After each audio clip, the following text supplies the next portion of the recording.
નમસ્કાર દોસ્તો, શાંતિશ્રમ ન્યૂઝમાં આપનું સ્વાગત છે। બનાસકાંઠા એસઓજીએ કંસારી ટોલનાકા નજીકથી ₹5.78 લાખના મેફેડ્રોન ડ્રગ્સ અને અન્ય મુદ્દામાલ સાથે 2 આરોપીઓની ધરપકડ કરી છે। પકડાયેલા આરોપીઓ પૈકી એક આરોપી ઉચ્ચ શિક્ષિત છે, જે LLB અને MPhilની ડિગ્રી પણ ધરાવે છે, તેમજ યુનિવર્સિટીમાં ગોલ્ડ મેડલિસ્ટ પણ રહી ચૂક્યો છે। પોલીસે આરોપી જોગેશ કુમાર મહેશકુમાર ઠાકોર અને સોહિલ પ્રવીણભાઈ વાઘેલા પાસેથી 16 ગ્રામ મેફેડ્રોન ડ્રગ્સ, જેની કિંમત ₹48,000, રોકડ રકમ તેમજ કાર સહિત કુલ ₹5,78,640નો મુદ્દામાલ જપ્ત કર્યો છે। આ મામલે ડીસા રૂરલ પોલીસ સ્ટેશનમાં NDPS એક્ટ હેઠળ ગુનો નોંધી કાયદેસરની કાર્યવાહી હાથ ધરાઈ છે।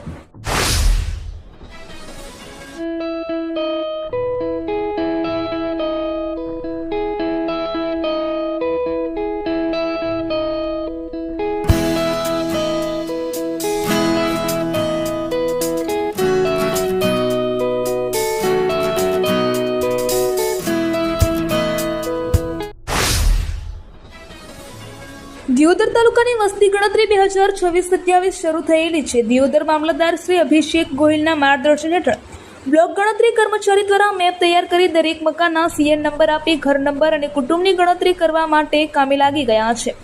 દિયોદર તાલુકામાં 258 બ્લોક ગણતરીદાર તેમજ 42 સુપરવાઇઝર કર્મચારી અને 4 માસ્ટર ટ્રેનર્સ દ્વારા કામગીરી હાથ ધરવામાં આવી છે। રાષ્ટ્રીય કામગીરી વસ્તી ગણતરી અંતર્ગત દરેક પરિવારના ડોર ટુ ડોર મુલાકાત કરી રહ્યા છે। બનાસકાંઠા જિલ્લામાં મહિલાઓની સુરક્ષાને પ્રાધાન્ય આપતા દિયોદર પોલીસે અપહરણના એક ગંભીર ગુનામાં ત્વરિત કાર્યવાહી કરી છે। એક મહિલાનું અપહરણ કરનાર 4 આરોપીઓને પોલીસે ગણતરીના કલાકોમાં ઝડપી પાડ્યા છે। દિયોદર પોલીસ સ્ટેશનમાં 4 જૂનના રોજ ફરિયાદ નોંધાઈ હતી। આ ફરિયાદ મુજબ પીડિત મહિલા તેના પિયરમાં રહેતી હતી ત્યારે આ ઘટના બની હતી। આરોપીઓમાં શંકરભાઈ રાજાભાઈ ચૌધરી, પરેશભાઈ રાજાભાઈ ચૌધરી, કમલેશભાઈ વિરમળભાઈ ચૌધરી અને હરદાસભાઈ ચૌધરીનો સમાવેશ થાય છે। આરોપીઓ કાળા રંગની ક્રેટા કારમાં આવ્યા હતા। કાંકરેજ તાલુકાના દુદાસણ ગામે વહેલી પરોઢે એક ગંભીર અકસ્માત સર્જાયો હતો। ડમ્પર ચાલકની બેદરકારી ભરી ડ્રાઇવિંગના કારણે રોડની સાઈડમાં પાર્ક કરેલા એક ટ્રેક્ટરને જોરદાર ટક્કર વાગી હતી।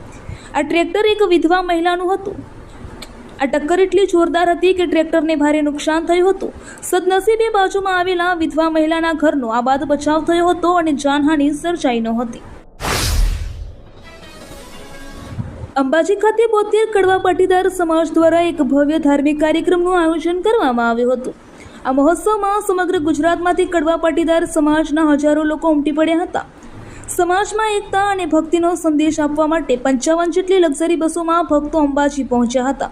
આ કાર્યક્રમમાં 3180થી વધુ મહિલાઓ અને 400થી વધુ સ્વયંસેવક ભાઈઓ ઉત્સાહભેર જોડાયા હતા।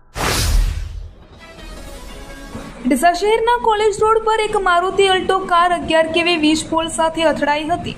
આ અકસ્માતમાં કાર ચાલકે સ્ટીયરિંગ પરનો કાબુ ગુમાવતા વીજ પોલ તૂટી પડ્યો હતો। જો કે કારમાં સવાર 3 બાળકો અને ડ્રાઈવરનો આબાદ બચાવ થયો હતો। આ ઘટના બગીચા સર્કલથી કોલેજ રોડ તરફ જતા કોલેજ નજીક બની હતી। પ્રાથમિક માહિતી અનુસાર કાર ચાલકે CC કોર્નર પાસે આવેલા બમ્પ પરથી પસાર થતી વખતે સ્ટીયરિંગ પરનો કાબુ ગુમાવ્યો હતો। આથી કાર સીધી 11 kV વીજ પોલ સાથે અથડાઈ હતી। Simco sunlight paints, Simco sunlight paints કવિન સાફ્ટર મશીનથી કલર બનાવનાર નવીન ઘરને સુશોભિત કરવા એકવાર અવશ્ય મુલાકાત લો। Simco sunlight paints, Simco sunlight paints. Gujarat જાહેર સેવા આયોગ GPSC દ્વારા આજે 7 જૂન રવિવારના રોજ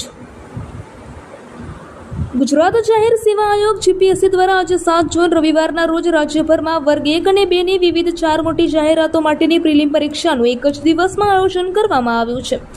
આ પરીક્ષા અંતર્ગત ગુજરાત વહીવટી સેવા વર્ગ 1, મુલકી સેવા વર્ગ 1 અને 2, નગરપાલિકા મુખ્ય અધિકારી સેવા વર્ગ 2, મદદનીશ વન સંરક્ષક પરિક્ષેત્ર વન અધિકારી વર્ગ 2 તેમજ હિસાબી અધિકારી વર્ગ 1 અને 2 ની કુલ 268 જગ્યાઓ ભરવામાં આવશે। હવામાન વિભાગે આજે 7 જૂને દક્ષિણ ગુજરાત અને સૌરાષ્ટ્રના 9 જિલ્લાઓમાં ગાજવીજ સાથે હળવાથી મધ્ય વરસાદની આગાહી કરી છે। પ્રી મોન્સૂન એક્ટિવિટીના લીધે પંચમહાલ, દાહોદ, અમરેલી અને ગીર સોમનાથ જેવા જિલ્લાઓમાં મેઘરાજાની પધરામણી થવાની શક્યતા છે। ઉલ્લેખનીય છે કે દક્ષિણ પશ્ચિમ ચોમાસું મહારાષ્ટ્રમાં પ્રવેશી ચૂક્યું છે. જો કે બીજી તરફ અમદાવાદ સહિત મધ્ય અને ઉત્તર ગુજરાતના ભાગોમાં હજુ સુધી પણ કાળઝાળ ગરમી અને બફારાનો પ્રકોપ યથાવત રહેશે, જેથી અમદાવાદીઓને અસહ્ય તાપ વચ્ચે હજુ પણ થોડી રાહ જોવી પડશે. પાટણ શહેરમાં ગુનાહિત પ્રવૃત્તિઓ પર અંકુશ મેળવવા અને ટ્રાફિક નિયમોનું પાલન સુનિશ્ચિત કરવા માટે પોલીસે રાત્રિ દરમિયાન એક મેઘા ડ્રાઈવનું આયોજન કર્યું હતું. શહેરભરમાં એકસાથે વિવિધ પોઈન્ટ્સ પર પોલીસ ટીમો તૈનાત કરવામાં આવી હતી. આ ઝુંબેશને કારણે નિયમ ભંગ કરનારા વાહન ચાલકો અને શંકાસ્પદ વ્યક્તિઓમાં દોડધામ મચી ગઈ હતી. બનાસકાંઠા જિલ્લા સહિત સમગ્ર રાજ્યમાં નવા શૈક્ષણિક સત્ર 2026ના પ્રારંભની તૈયારીઓ ચાલી રહી છે. 35 દિવસના ઉનાળુ વેકેશન બાદ 7 જૂનના રોજ વેકેશન પૂર્ણ થશે અને 8 જૂનના રોજ સોમવારથી શાળાઓમાં નવું શૈક્ષણિક સત્ર શરૂ થશે. આ સાથે જ પાટણ શહેરના બજારોમાં ચોપડા, નોટબુક અને સ્કૂલ યુનિફોર્મની ખરીદીનો ધમધમાટ ધીમા પગલે શરૂ થયો છે. બનાસકાંઠા જિલ્લાની શાળાઓમાં 2 લાખથી વધુ વિદ્યાર્થીઓનો કોલાહલ ફરી ગુંજી ઉઠશે. વિદ્યાર્થીઓ પણ શાળાએ જવા માટે ઉત્સાહભેર તૈયારીઓ કરી રહ્યા છે. જો કે આ નવું શૈક્ષણિક વર્ષ પાટણ શહેર સહિત જિલ્લાના વાસીઓ માટે આર્થિક બોજ વધારનારું સાબિત થશે.